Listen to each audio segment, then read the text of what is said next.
Hello everyone, welcome you all to GS exams cracker. तो भाई आज का जो हमारा टॉपिक रहेगा इंडियन कॉन्स्टिट्यूशन में प्रियम्बल और उसके features.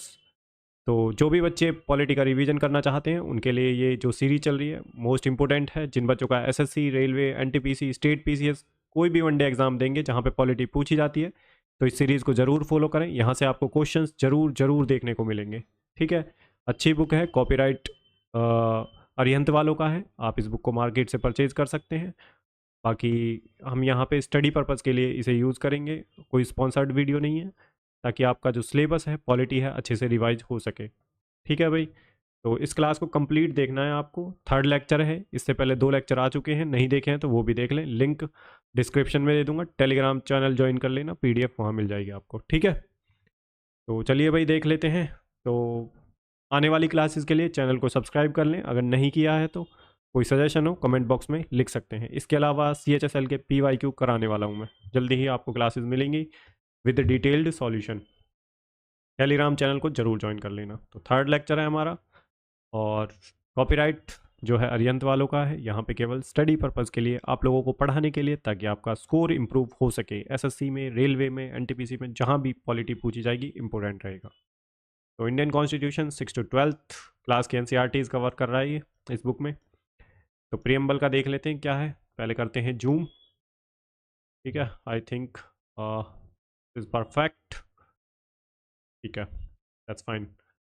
Preamble of the Indian constitution. तो प्रियम्बल के बारे में पढ़ते हैं हम सबसे पहले। प्रियम्बल जो हमारे कॉन्स्टिट्यूशन में दे रखा है, वहाँ से क्वेश्चंस जरूर देखने को मिलते हैं आपको हर एक एग्जाम में। आप एसएससी के PYQ उठा के देख लीजिए, रेलवे के PYQ उठा के देख लीजिए, स्टेट PCS का देख लीजिए, यूपीएससी के CDS जो डिफेंस वगैरह के एग्जाम होते हैं, CAPF के, CDS के, NDA के, वहाँ पे आपको जरूर देखने को मिलेगा क्वेश्चन। तो अ preamble is an introductory statement in a document that explains the document's aims and objective। जो preamble है, इंट्रोडक्टरी स्टेटमेंट है, यहाँ पे ये एक्सप्लेन करता है, बताता है AIIMS and objectives of the constitution.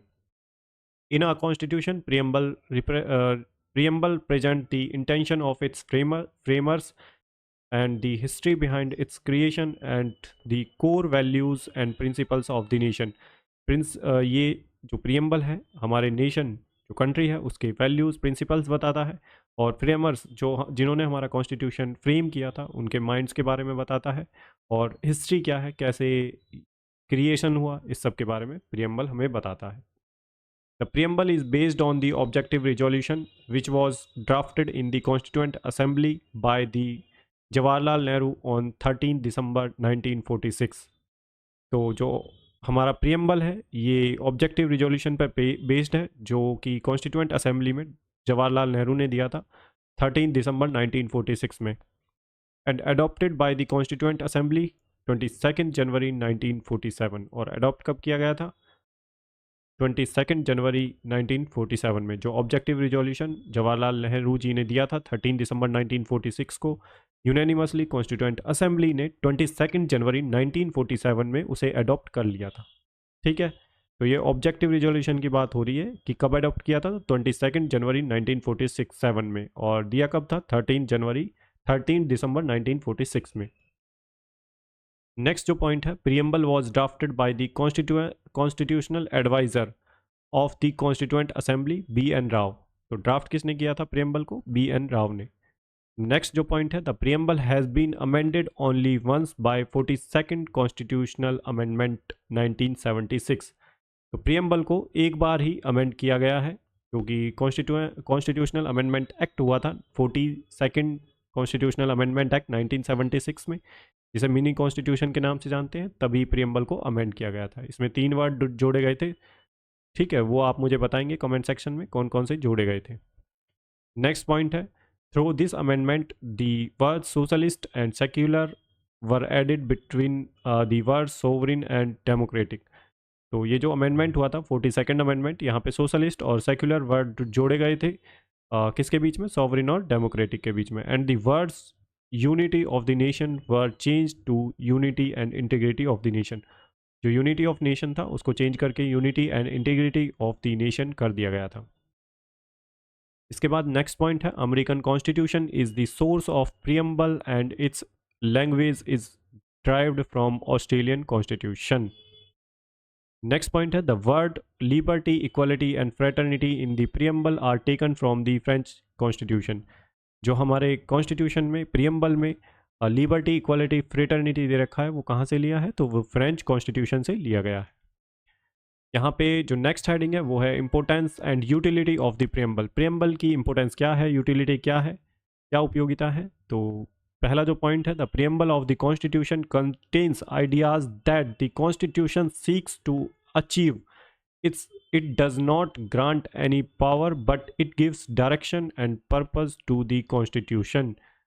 ये कोई पावर ग्रांट नहीं करती है बल्कि डायरेक्शन और पर्पस जो है कॉन्स्टिट्यूशन का क्या है वो बताता है। It outlines the objective of the whole constitution. Objective क्या है कॉन्स्टिट्यूशन का उसे जो है डिफाइन करता है, बताता है।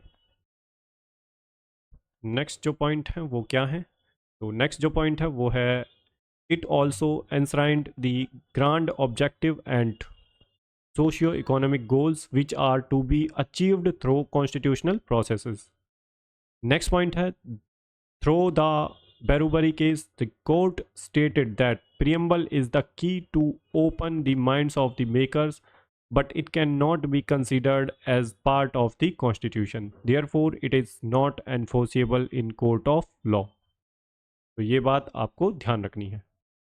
नेक्स्ट पॉइंट है इन 1995 for case of Union Government versus Life Insurance Corporation LIC of India, the Supreme Court held that preamble is an integral part of the Constitution, but it is not directly enforceable in Court of Justice in India। तो supreme court ने जो 1995 में जो union government versus LIC जो case हुआ था इसमें supreme court ने प्रियम्बल को जो है कॉन्स्टिट्यूशन का पार्ट माना है। कंपोनेंट्स क्या हैं प्रियम्बल के, the components of the preamble of Indian constitution are the preamble. पहला पॉइंट है the preamble shows that the people of India are the source of authority. It means power lies within the citizens to elect their representatives and they also have the right to criticise their representatives. Next जो point है it comprises the date of its adoption which is 26 November 1949। तो preamble को कब adopt किया गया था, तो 26 November 1949 को। नेक्स्ट जो पॉइंट है it states that the objective of the constitution of India are justice liberty equality and fraternity which is to maintain the integrity and unity of the nation as well as the citizens। Next point है the Indian it also justifies the nature of Indian state which is sovereign, socialist, republic, secular and democratic। तो ये जरूर ध्यान रखना है आपको, sovereign, socialist, republic, secular and democratic। Sequence जरूर याद रखना है, एग्जाम में कई बार सीक्वेंस पूछ लेते हैं भाई। उसके बाद है कीवर्ड्स जो है यहाँ पे हैं कीवर्ड्स यूज्ड इन प्रियम्बल। तो पहले सबसे पहले तो हम प्रियम्बल देख लेते हैं क्या है।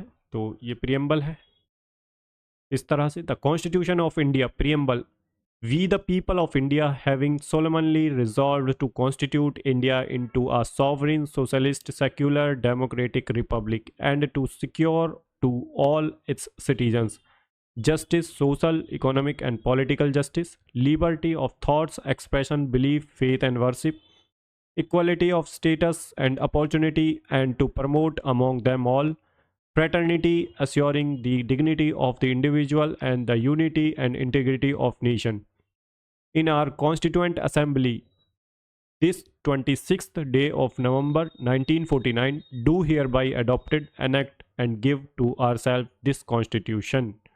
तो ये आपको ज़रूर ध्यान रखना है कब अडॉप्ट किया गया था, क्या क्या हमारे कॉन्स्टिट्यूशन में दे रखा है। अभी ये जो वर्ड्स जो जस्टिस है, लिबर्टी है, इक्वलिटी है, इनके बारे में थोड़ा देख लेते हैं क्या क्या है इनका मतलब। ठीक है, तो प्रियम्बल में इससे बाहर आपका कोई क्वेश्चन पूछा नहीं जाएगा। तो यहाँ पे दे रखा है we the people of India, इसका क्या मतलब है, it indicates the ultimate sovereignty of the people of India. Sovereignty means the independent authority of state not being subjected to control of any other state or external power। हम अपने decisions independent ले सकते हैं और ultimate power peoples के हाथ में है, इंडिया के पीपल्स के हाथ में है और इंडिपेंडेंट अथॉरिटी है। ठीक है, किसी का कंट्रोल नहीं है हमारे ऊपर। ठीक है भाई। उसके बाद है रिपब्लिक। तो यहाँ पे है, यहाँ पे क्या है, सोवरिन। तो ऐसे देख लेते हैं, कोई बात नहीं। तो सोवरिन का क्या मतलब है? The term sovereign means the independent power of the state. In other words, a sovereign state is not subject to the control of any other state or external power, and the state has the power to legislate on any subject. तो sovereignty का मतलब है भाई, आपको पता चल गया है, ठीक है। हमारे ऊपर किसी का कंट्रोल नहीं है, हम अपने डिसीजंस इंडिपेंडेंट ले सकते हैं, सॉवरेन कंट्री, ठीक है। तो रिपब्लिक का क्या मतलब है? The term Republic indicates that the head of the state is elected by the people. जो हेड है कंट्री का वो इलेक्ट किया जाएगा पीपल्स के द्वारा, लोगों के द्वारा। The tradition of hereditary rule came to an end by the incorporation of this concept. उसके बाद आता है secular. The term secular means the that state does not recognise any religion and it's neutral in matters of religion. It treats all religions equally. Supreme Court in SR Bomai versus Union of India 1994 held that secularism is the basic structure of the constitution। तो secularism जो है basic structure है constitution का। Liberty का क्या मतलब है भाई? तो liberty, the term liberty means freedom for the people to choose their way of life, have political views and behaviour in society. It means no unreasonable restrictions can be imposed on the citizens in terms of their thoughts, feelings, and views. But liberty does not mean freedom to do anything. A person can do anything, but within the limits set by the law. Anything which can create public disorder cannot come under liberty. These limits are set by the Constitution to avoid injuries in the name of liberty. Justice, और ऊपर देख लेते हैं और क्या बचा है हमारा इधर। तो यहाँ पे हमने देख लिया है ये डेमोक्रेटिक, देख लेते हैं। सोशलिज्म हमने कर लिया है। सोशलिस्ट, तो सोशलिस्ट भी देख लेते हैं। Socialism means ownership of productive forces by the government so that they benefit people equally. India has adopted democratic socialism, which is different from communist socialism. Democratic socialism, the term democratic का क्या मतलब है? The term democratic implies that the Constitution of India has an established form of constitution that gets its authority from the will of people expressed in an election. It indicates that the source of the power of government vested in its people. A democratic government is a government of the people, for the people, and by the people. Equality. The term equality means no section of society has any special privileges, and all the people have been given equal opportunity for everything without any discrimination. It means removing all type of discrimination from the society to build a healthy environment for the people to live in. Everyone is equal before the law. Fraternity. The term fraternity means a feeling of brotherhood and an emotional attachment with the country and all the people. It refers to a feeling which helps to believe everyone is the children of the same soil and connected with each other. Brotherhood is above social norms or regulations. It is the relationship above caste, age or gender.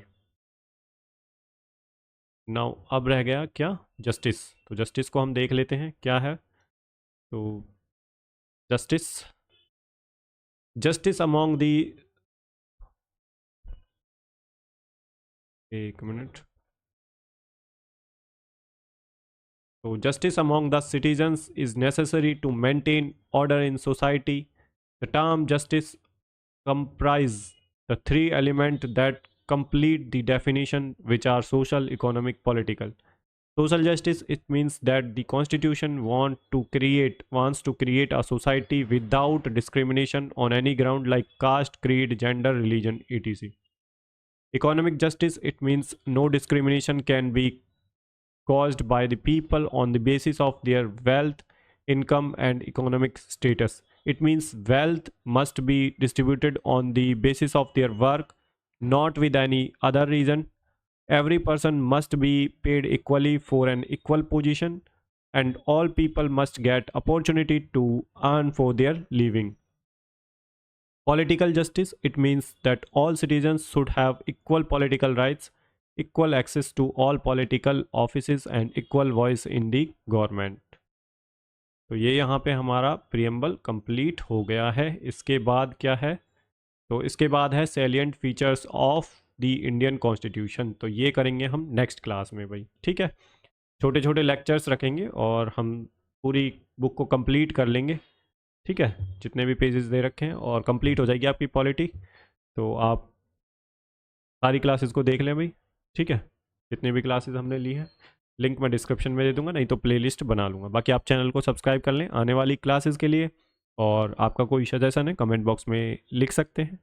बाकी इसके अलावा और काफ़ी सारी classes आएंगी PYQ की, आपकी NCERTs cover कराई जाएंगी सारी, और इसके अलावा हिस्ट्री, पॉलिटी, ज्योग्राफी सभी की जो बुक्स हैं वो कवर कराएंगी और कराई जाएंगी। और इसके अलावा जो आपके क्वेश्चंस हैं जो CHSL और ग्रुप डी में पूछे गए हैं, RRB ग्रुप डी में, वो भी मैं कराने वाला हूँ। जल्दी आपको उनकी क्लासेस देखने को मिलेंगी।